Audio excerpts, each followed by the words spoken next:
கேள்வி பார்வையாளருக்கு வணக்கம். இந்த நேர்காணலில் நாம் சந்திக்க இருக்கும் சிறப்பு விருந்தினர் அண்ணா திராவிட மக்கள் முன்னேற்ற கழக பொதுச் செயலாளர் வழக்கறிஞர் பசும்பொன் பாண்டியன். வணக்கம். வணக்கம். உங்களுக்குலாம் தெரியும், இந்த தாவேக்கு ஆட்சி அரசு அமைவதற்கு முக்கியமாக பங்கேற்றது சிபிஐ சிபிஎம் தான். கம்யூனிஸ்டுகளே தற்போது தாவேக்கா, அதாவது முதல்வர் விஜய் அவர் குதிரை பேரத்தில் ஈடுபட்டிருக்காங்க ஒரு கருத்தை தற்போது பேச தொடங்கியிருக்காங்க. முக்கியமாக பார்த்தோம்னா இந்திய கம்யூனிஸ்டினுடைய பொதுச் செயலாளர் கூடிய வீரபாண்டியன் அவர்கள் கூட குதிரை பேரம் நடக்கிறது, வட இந்திய கலாச்சாரம் தற்போது தமிழ்நாட்டிலையும் வர தொடங்கியிருக்கின்ற மாதிரி ஒரு கருத்து வச்சிருக்காங்க. கூடுதலாக பார்த்தோம்னா உள்ளாட்சி தேர்தலை கம்யூனிஸ்டுகள் தனித்து கலங்காமிப்போம், எங்களோட பலத்தை காமிக்கணுன்ற மாதிரி ஒரு கருத்தை கூட வைக்கிறாங்க. இப்படி பார்க்குறீங்க சார்? பொதுவுடைமை இயக்கத்தை பொறுத்தளவில் சர்வோபரி தியாகத்தை செய்துதான் தொழிலாளர் வர்க்கத்திற்காக மதச்சார்பின்மை கொள்கையை தூக்கி பிடிப்பதற்காக ஒடுக்கப்பட்ட மக்களுடைய உரிமைகளை பாதுகாப்பதற்கான இந்திய அரசியலமைப்பு சட்டம் வழங்கிய விளிம்புகளை பாதுகாக்க வேண்டும் என்ற உயரிய நோக்கத்திற்காக போராடுகின்ற, வாதாடுகின்ற, சித்தாந்த ரீதியாக இயங்குகின்ற ஒரு இயக்கம்தான் பொதுவுடைமை இயக்கங்கள். அவ்வப்போது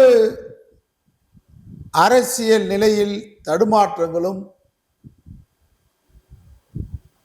சில சூழலில் தவறான முடிவுகளும் பெரும் கட்சிகள் எடுக்கின்றது. அந்த வரிசையில் பொதுவுடைமை இயக்கமும் சில நேரங்களில் தடுமாற்றங்களும், சுயநலத்துக்காக அந்த தடுமாற்றம் இல்லாமல் அரசியல் சூழலில் சில தடுமாற்றமான முடிவுகளை எடுக்க வேண்டிய கட்டாயத்திற்கு அரசியல் களம் அவர்களை தள்ளுகிறது. அந்த அடிப்படையில் தான் தமிழ்நாட்டில் மதச்சார்பற்ற கூட்டணியை வலுவாக திராவிட முன்னேற்ற கழக தலைமையில் இயங்கியதற்கு பொதுவுடைமை இயக்கம் ஒரு அச்சாணி போன்ற அமைப்பாகும். பல்வேறு நெருடல்கள் திராவிட முன்னேற்ற கழக தலைமையிலான ஆட்சியில் இருந்தபோதும் இந்தியாவில் காவி சித்தாந்தம் தமிழகத்தில் தலைதூக்கி விடக்கூடாது என்பதில் பொதுவுடைமை இயக்கம் விட்டு கொடுக்கும் மனப்பான்மையோடு பல்வேறு காலகட்டங்களில் பல்வேறு நெருக்கடிகளை சந்தித்த போதும் காவி சித்தாந்தத்துக்கு எதிராக திராவிட முன்னேற்ற கழக தலைமையிலான கூட்டணியில் தொடர்ந்தது. அதை அரசியல் களத்தில் உன்னிப்பாக இருக்கக்கூடிய நாட்டு மக்கள் நன்கு அறிவார்கள். ஆனால் ஆழம் தெரியாம கால விட்டோம் அப்படின்ற மாதிரி தாவேக்கா என்கின்ற தற்கூரிய கட்சியை பற்றி தெரியாம, ஆழம் தெரியாம கால விட்டது மாதிரி பொதுவுடைமை இயக்கம் கவர்னர் ஆட்சி வந்துடும், பிஜேபியுடைய ரூலுங்க வந்துடும், அதனால நாங்க ஆதரிக்கிறோம் சொல்லிட்டு என்னைய பொறுத்தளவு சப்ப காரணங்கள் தான். கவர்னர் ஆட்சி எப்படி பார்த்தாலும் ரொம்ப அசாதாரண சூழ்நிலை ஏற்பட்டாதான் 2வது தடவை நீடிக்க முடியும். ஒரு 6 மாசத்துக்குள்ள சட்டமன்றத்தை நடத்தியாங்கன்னா ரொம்ப காஷ்மீர் மாதிரி போன்ற இடங்கள்ல அசாதாரணமான வெளிநாட்டு தீவிரவாதிகள் படையெடுப்பு, பயங்கரவாதிகளுடைய கோர படுகொலைகள், மக்கள் ஊடரங்கு நிலை போடக்கூடிய நிலை, வெளிநாட்டு அச்சுறுத்தல் போன்ற காரணங்களால தான் இன்னொரு 6 மாசம் நீடிக்க முடியுமே தவிர புரட்சி வன்முறை கலவரங்கள் அது அடக்க முடியாத இராணுவம் தான் இங்க மக்கள் சகஜமான வாழ்க்கையை பாதுகாக்கக்கூடிய சூழ்நிலை ஏற்பட்டால் ஒழிய 6 மாசத்துக்குள்ள சட்டமன்றத்தை நடத்தி ஆகணுன்றது அனைத்து விவரங்களும் கரைத்து குடித்தவர்கள் கம்யூனிஸ்டுகள், அரசியலமைப்பு சட்டத்தை முழுமையாக அறிந்தவர்கள், பாதுகாப்பதற்காக சர்வோபரி தியாகம் செய்தவர்கள் பொதுவுடைமை இயக்கத்தினர். அவங்க திமுக மேல இருக்கிற கோபம் ஏதோ அவங்களுக்கு திமுக நடந்து கொண்ட முறையும், அதனால அவங்களுக்கு அந்த கோபத்தின் வெளிப்பாடாகத்தான் தாவேக்காவை ஆதரித்தாலே தவிர இந்த தற்கூரி தாவேக்காவை ஆதரிப்பதற்கு எள்ளின் முனையளவு கூட தார்மீக நியாயம் பொதுவுடைமை இயக்கத்திற்கு கிடையாது. மதச்சார்பற்ற கொள்கையை தூக்கி பிடிப்பார் என்று எழுத்துப்பூர்வமாக அவர் சொன்னார். எங்கள் அலுவலகத்துக்கே வந்து பேசினார் என்று சொல்லுவார்கள். ஆனால் கவர்னர் ஆர்லேக்கர் சட்டமன்றத்தில் நடந்து கொண்ட விதம், தேசிய கீதத்திற்கு அவர்கள் கொடுத்த முக்கியத்துவம், வந்தே மாதரம் பாடலுக்கு கொடுத்த அங்கீகாரம், தமிழ்தாய் வாழ்த்தை பின்னுக்கு தள்ளிய முறை, இதையெல்லாம் விஜய்க்கு இவ்வளவு ஆதரவு கரத்தை பாஜக ஏன் நீட்டுகிறது என்கின்றது கம்யூனிஸ்டுகளுக்கு தெரியாதா? வட இந்தியாவில் குதிரை பேரம் நடத்தியது பிஜேபி, அதற்கு முன்பாக காங்கிரஸ். காங்கிரஸ் தான் குதிரை பேரத்துக்கு இந்தியாவிலே வழிகாட்டின கட்சி கேட்டா காங்கிரஸ் தான். இந்த நாடு சீரழிஞ்சதுக்கு காரணம், இந்தியா சீரழிஞ்சதுக்கு வழிகாட்டினதே காங்கிரஸ் தான். நம்ம மதச்சார்பற்ற கொள்கையில பிஜேபி ஆதரிக்கிறோமே தவிர காங்கிரஸ் தான் அந்த நாடை சீரழித்த கட்சி, குதிரை பேரத்தை நடத்திய கட்சி, எதிர்கட்சி மாநிலங்களில் அடக்குமுறைகளை கையாண்டு 356 பிரிவை வைத்து ஆட்சிகளை கலைத்த கட்சி. அதனால காங்கிரசின் அடக்குமுறை, பிஜேபியுடைய மதச்சார்பற்ற பிஜேபியுடைய அந்த மத அடிப்படையான கொள்கை போன்றவற்றை எதிர்க்கக்கூடிய ஒரு மிகப்பெரிய இந்தியாவில் இருக்கக்கூடிய இயக்கம் பொதுவுடைமை இயக்கம். தமிழ்நாட்டை பொறுத்தளவில் நம்முடைய சிபிஐ மாநில செயலர் வீரபாண்டியன் அவர்கள் இன்னைக்கு இந்த குற்றச்சாட்டை சொல்றாரு. தாவேக்கான்னு குறிப்பிடாம பெரும் ஆபத்தாக இருக்கிறது குதிரை பேரம் நடப்பது அப்படின்னு பேரை சொல்லாம சொல்றாரு. வடக்க பல்வேறு மாநிலங்களில் குதிரை பேரம் நடத்திதான் பல்வேறு மாநில அரசுகளில் பாஜக குழுவிட்டிருக்கு என்பது பொதுவுடைமை இயக்கத்திற்கு தெரியும்.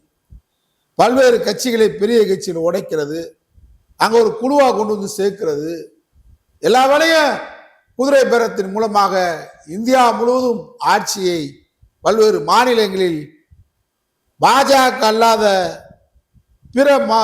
பிற கட்சியில் ஆளக்கூடிய மாநிலங்களில் குதிரை பேரத்தின் மூலமாக ஆட்சி அதிகாரத்தை கைப்பற்றிய இயக்கம்தான் பாஜக. ஆனா தமிழ்நாட்டில் அப்படி இல்லை. பகிரங்கமா ஒரு முதலமைச்சராக கூடிய ஜோசப் விஜய் பகிரங்கமா குதிரை பேரத்தில் ஈடுபடுவதற்கு பொதுவுடைமை இயக்கத்திற்கு தெரியாதா? ஏன் அவங்க கட்சியில மிகப்பெரிய தலைவராக இருந்த மகேந்திரனை தோழமை கட்சியா இருக்கும் போதே கட்சியில சேர்க்கிறாரே ஜோசப் விஜய். அப்ப என்ன அர்த்தம்? நீங்க குதிரை பேரம் நடக்கின்ற முத தினகரன் சொன்னாரே, இன்னைக்கு கூட ஈடி இந்த வழக்கை தாவேகா வழக்கறிஞ தாவேகாவுடைய எம்எல்ஏ இளையராஜா குதிரை பேரம் பேசப்பட்டதாக சொல்லப்பட்ட அது ஒரு பொய் வழக்கு தான். செந்தில் பாலாஜி மேல அவங்க தம்பி மேல ஒரு சோதனையாக சோடிக்கப்பட்டு திமுகவும் குதிரை பேரம் நடத்துதுன்னு மக்கள்கிட்ட ஏமாத்துறதுக்காக, ரீல்ஸ் போடுறதுக்காக பொய்யான வழக்கு அது. ஆனா உண்மையான வழக்கு காமராஜன் சொல்லி நம்முடைய மன்னார்குடியில எம்எல்ஏவை, தினகர கட்சி எம்எல்ஏவை கடத்திட்டு போனது சம்பந்தமா கிண்டி காவல் நிலையத்தில் புகார் கொடுத்திருக்கிறாரு தினகரன். கவர்னர்கிட்ட புகார் கொடுத்திருக்கிறாரு. திராவிட முன்னேற்ற கழகம் RS பாரதி தலைமையில் 3 முறை புகார் கொடுத்திருக்கு. அதிமுக புகார் கொடுத்திருக்கு குதிரை பேரம் சம்பந்தமாக. குதிரை பேரம் பகிரங்கமா நடந்து எம்எல்ஏக்கள் ராஜினாமா பண்ணி, அந்த எம்எல்ஏக்களே கரூர் விஜயபாஸ்கர் சொல்றாரு அவர்கள் அழைத்தார்கள் நான் சென்றேன்றாரு. வைகோ சொல்றாரு. அப்ப குதிரை பேரம் நடத்தினது யாரு? பகிரங்கமா நடத்திக்கிட்டு இருக்கிற யாரு? எம்எல்ஏக்களை ராஜினாமா பண்ணிட்டு அவங்கள தாவேகால சேர்க்கிறது யாரு? இது குதிரை பேரம் இல்லையா? ஒரு மானங்கட்டத்தனமான, ஒரு ஈனத்தனமான மெஜாரிட்டியை நிரூபிக்கணும்னு சொல்லி பதவி வெறியோட அரிப்போட அலையக்கூடிய விஜய கண்டித்து பொதுவுடைமை இயக்கம் பொதுவாக வீரபாண்டியனுடைய அறிக்கை இருக்கு. தாவேகா பகிரங்கமாக தமிழகத்துடைய அரசியல் கலாச்சாரத்தை, தமிழ்நாட்டுக்கு என்கின்ற ஒரு பண்பாட்டை, தமிழ்நாட்டுக்கு இதுவரைக்கும் இல்லாத வட மாநில பாஜக அரங்கேற்றுகின்ற இந்த குதிரை பேர அரசியலை, இந்த 60 நாள என்ன நிர்வாகம் நடந்துகிட்டு இருக்கு? இந்த 60 நாள எந்த நிர்வாகம் நடத்தல? நிர்வாக சீர்கேடு, லஞ்ச லாவணியம் தலைவிரித்து ஆடுகிறது. ஆனா குதிரை பேரம் மட்டும் தான் நடந்துகிட்டு இருக்கு. பத்திரிகையில, தொலைக்காட்சியில பெரும் செய்தி என்ன? சனிக்கிழமை பனையூர் பங்களால போய் காத்து கிடக்குறாங்க. முன்னாள் அதிமுக அமைச்சர்களை பேரம் பேசி இன்னும் 10-12 எம்எல்ஏக்களை விலை பேசிக்கிட்டு இருக்காரு. இந்த அரசுக்கு நாங்க கவர்னர் ஆட்சி வந்துடும், அதனால நாங்க ஆதரவு கொடுக்குறோம் அப்படின்னு பொதுவுடைமை இயக்கம் சொல்றது. தாங்களை பரிசோதனை பண்ணுங்க. இவருடைய அடாவடித்தனத்திற்கு பாஜகவுடைய RSS உடைய கள்ள குழந்தையா இருக்கக்கூடிய விஜய்க்கு அவருடைய குதிரை பேர அரசியலுக்கு தொடர்ந்து பொதுவுடைமை இயக்கம் ஆதரவு தரலாமா? உங்க ஆதரவு தேவையில்லை என்பதற்காக தான் அதிமுகவில் ஒரு குழுவை உடைத்து தொடர்ச்சியாக சனிக்கிழமை எம்எல்ஏக்களை ராஜினாமா செய்து வைத்து அவர்களை தங்க கட்சியில சேர்த்துக்கிட்டு இவங்கன்னா மக்கள் பணியாற்ற போனவரா விஜயபாஸ்கர்? நான் வீரபாண்டியனை சண்முகத்தை கம்யூனிஸ்ட் கட்சி தோழர்களை கேட்கிறேன். விஜயபாஸ்கர் பொதுவுடைமை இயக்கத்துல கேட்கக்கூடிய கேள்வி என்னன்னு கேட்டா, விஜயபாஸ்கர் ஊழலுக்கு அற்றவரா? அவர் மேல ஊழல் வழக்கு இல்லையா? யார் இவங்கெல்லாம் போறவங்கலாம் யாரு? அப்ப எப்படி வேணாலும் ஊழல் பெருவிலை சேர்த்துக்கொண்டு லஞ்ச பெருவிலை சேர்த்துக்கொண்டு இந்த ஆட்சி என்கின்ற அதிகாரத்தை சுவைக்க வேண்டும் என்கின்ற ஈர்மாப்போடு திமிரோடு ஆணவத்தோடு அகங்காரத்தோடு ஜோசப் விஜய் செயல்படுகிறாரே, அதற்கு பண்பட்ட அரசியல் செய்த இந்த நாட்டில் தொழிலாளர் வர்க்கத்திற்காக தங்களை தாங்கே சர்வோபரி தியாகம் செய்து அர்ப்பணிக்கின்ற பொதுவுடைமை இயக்கம் எல்லாம் ஜோசப் விஜய் என்பவரை ஆதரிப்பது தார்மீக நியாயமா? நான் வீரபாண்டியுடைய கருத்தை வரவேற்கிறேன். பகிரங்கமா சொல்லுங்க. இன்னைக்கு குதிரை பேரம் நடத்துற இந்தியாவில யாரு? சட்டமன்ற தேர்தல் நடந்து முடிஞ்ச உடனேயே குதிரை பேரத்தின் மூலமாக தான் இன்னைக்கு அவர் ஆட்சி உட்கார்ந்துருக்கு. 2 மாசமா அதான் சார் ஓடிக்கி இருக்கு. 2 மாசமா தாவேக ஆட்சியில வேற சாதனையில தான் நடந்திருக்கா? வேற ஏதாவது மக்கள் நலத்திட்டங்கள் நடந்துகிட்டு இருக்கா? சனிக்கிழமை தோறும் என்ன நடக்குது? சனிக்கிழமை தோறும் எம்எல்ஏ இன்னும் 12 எம்எல்ஏக்களை, அதாவது கம்யூனிஸ்ட் ஆதரவு இல்லாம, விடுதலை சிறுத்தைகள் ஆதரவு இல்லாம, லீக் ஆதரவு இல்லாம, அவர் தன்னந்தனியாக 118 எம்எல்ஏக்கள் தனக்கு வேண்டும் என்பதற்காக 12 எம்எல்ஏக்களை பகிரங்கமாக சொல்றேன் அதிமுக எம்எல்ஏக்களை பேரம் பேசி வைத்திருக்கிறார். சனிக்கிழமை ஒரே நாள்ல 12 பேர் சேர்ந்தா இந்த ஏற்கனவே 28 பேரை போய் பார்த்தார்ல. அது என்ன?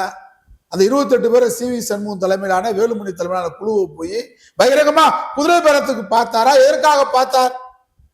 நான் பொதுவுடைமை சண்முகம் தோழரை கேட்கிறேன், வீரபாண்டியனை கேட்கிறேன், வைகோவிலை கேட்கிறேன், விடுதலை சிறுத்தைகளை கேட்கிறேன். அந்த 28 பேர் குழுவை உடைத்து பார்த்தது குதிரை பேரத்திற்கா வேற எதற்காக? அந்த 28 பேர்ல வரிசையா ஒரே நாள்ல சேர்க்கக்கூடாதுன்றதுக்காக சனிக்கிழமை விட்டு சேர்க்கிறார். அப்ப இப்படிப்பட்ட அரசியல் ஆரோக்கியமான அரசியலா? தமிழ்நாட்டுக்கு உகந்த அரசியலா? குதிரை பேர அரசியலுக்கு நாம் இடம் தரலாமா? 1000 மனமாச்சரியங்களாலும் திராவிட முன்னேற்ற கழகம் போன்ற பெரிய கட்டமைப்புள்ள இந்த இயக்கம் தான் தமிழகத்திலே தொடர்ந்து காவி சித்தாந்தத்தை எதிர்த்து திராவிட முன்னேற்ற கழகத்தின் தலைவர் ஸ்டாலின் தலைமையில இந்தியாவிலே ஒரு வழிகாட்டுகின்ற மிக வலிமையான கூட்டணி இருந்துச்சு. அந்த கூட்டணி போன்று தாவேகா விஜயை நீங்க நம்புறீங்களா?